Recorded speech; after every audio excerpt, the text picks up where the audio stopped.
to another episode of Front Row, and here with me today is Abhishek Hariharan, who's Head of Strategic Planning at Mullundo, Sri Lanka. And in Sri Lanka, I'm not really a user of social media much, but I've seen a lot of new types of advertising on social media coming up by Sri Lankan brands. So how have Sri Lankan brands really reacted to the disruptor that social media has been in terms of marketing? So I think it's very important to understand the way social media works and how it is consumed differently compared to the traditional media. So advertising on traditional media typically follows what we call an interruption model. So you have your content which is there, a TV show, a news report, a newspaper, article, and the advertising interrupts that, it disrupts that, right? Whereas social media is different in the sense that consumers are going there out of choice, and it's also very easy for them to ignore you or to block you out altogether, whether it is by choosing the preferences on the site or using ad blockers, etc. So therefore I think that it's far more challenging to advertise and to get that kind of reach and visibility on social media. So therefore it's in that sense a tougher challenge, and I think that brands will have to work hard to really up their game to make sure that they're there. The social media scene as such in Sri Lanka is very evolved compared to other markets, especially when it comes to things like memes, humor, commentary, things like that. You see that some of the sarcasm, the humor, the take on the current affairs is something which is really sharp, really interesting, and really popular. So it's a very vibrant scene. So therefore, if a brand wants to make a serious impact on social media, they have to make sure that the content that they put out there, it's not just enough to say buy my product. You have to make the user laugh, you have to make the user think, or you have to have what is called the thumb-stopping moment. As you are scrolling, what will it take to make him stop and look? Because his attention is a very precious commodity and he's not going to give it to you easily. So therefore I think that social media has really made the challenge much more tougher for brands, because earlier the consumer's attention in that sense was kind of guaranteed, because you're in the middle of his favorite teledrama or during a cricket match and so on. So they will watch you. Therefore the challenge was more about persuasion, making sure that your message sticks with the consumer. But I think here, cut through, getting the consumer's attention, that itself is a challenge. And so therefore I think it's going to have a lot of far-reaching impacts on the way brands communicate. When we look at some of the social media and even mainstream media campaigns of the big brands in Sri Lanka, the impression we get is that they have a huge budget behind it. One question is that true? Is that a huge budget behind those marketing campaigns? And if so, how do SMEs, startups react to and keep up with that kind of big budget marketing?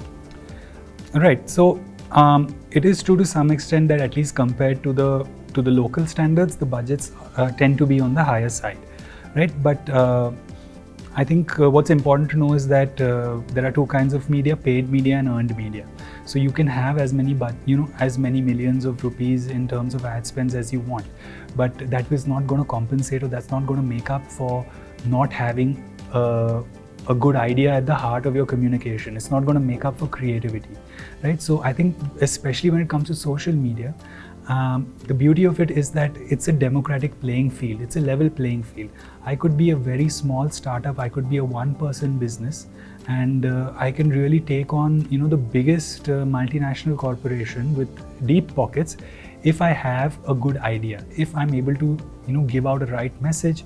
If I'm able to really provoke the consumer, provoke the user into thinking, into entertaining them, into making them laugh, into making them cry. Whatever it is, if you're able to get that reaction, if you're able to connect with the consumer, that's all it takes. And no amount of budgets, no amount of marketing spend can compensate for that. The other important point to remember is that really organic reach on these platforms is as good as dead, right? So if you're a brand, you only have two options. Either you spend a lot, which is what these platforms want you to do because that's how they make money, or then you can go truly viral. right? Which is in that sense much more challenging. But I think the beauty of it is that it's an open playing field. There is no undue or unfair advantage that any one or the other player has. It's completely democratic, and anyone with a good idea, anyone with a creative idea, genuinely has a shot at becoming very popular and in that sense, quote unquote, going viral. So in terms of going viral, Sri Lanka's consumer demand conditions have kind of slowed down over the last couple of years. So how have companies reacted to this? Have they, reduced their budgets? Have they doubled down? Because at the same time, consumer demand is going down, they still need to go viral, find ways to go viral. So how have companies reacted to current conditions? So when it comes to these conditions, the natural tendency is to cut back. Okay, demand is low, let me cut back on my advertising. But that may just put you in a bit of a vicious cycle where, depending on your brand and your category, it may be very critical for you to keep up the ad spends to make sure that the demand is there. So because you say demand is low, you cut down on your spends, what will happen is that will make your demand even lower, right? When times are tough, if consumer demand is slow, there are a few things that you can consider, and it's not always, the answer isn't always to spend more money. Of course, doing the correct amount of spend at the right amount of time, regardless of the economic conditions, will definitely help you. But there are a few things beyond that you can do. So one is in terms of rewarding loyalty, right? Often it costs more to get a new customer than it is to get your existing customer to buy you more, or to buy you more frequently, or to consume more of your product. So see what you can do on those lines, whether it's in terms of giving certain offers, rewarding loyalty, etc. That is something which you can easily do, and it doesn't always involve spending more money. So that's one thing. Second thing is, that you can do is also to, in that sense, focus on your product. What are the benefits that your product gives you? What are those? What is the difference that you make? What is the value that you add in your consumer's life? If you can double down on that, that will also help you. Third is in terms of connecting with the consumer.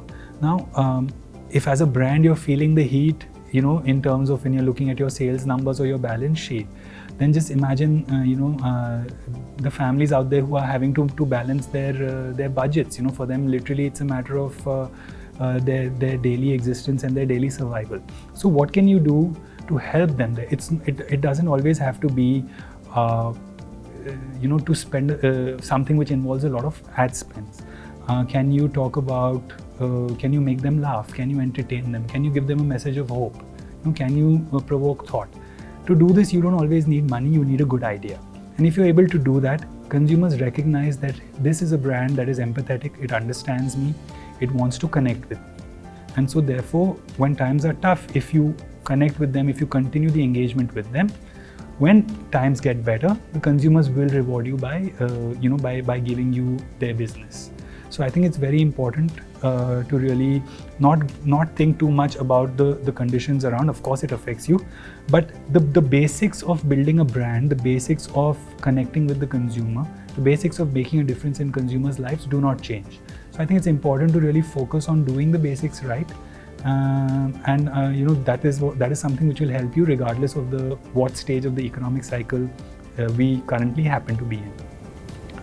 Thank you, Abhishek. I think Abhishek spoke about the fact that big budgets are not really required to get that scroll stopping that moment on social media, and also that SMEs and startups don't really need a big budget to compete with multinationals, and that in tough times, the companies should not necessarily just cut back on their budgets on marketing. So that was a really good, insightful discussion, Abhishek, and thank you very much for being part of Front Row, and I hope to meet you on another episode of Front Row. Thank you.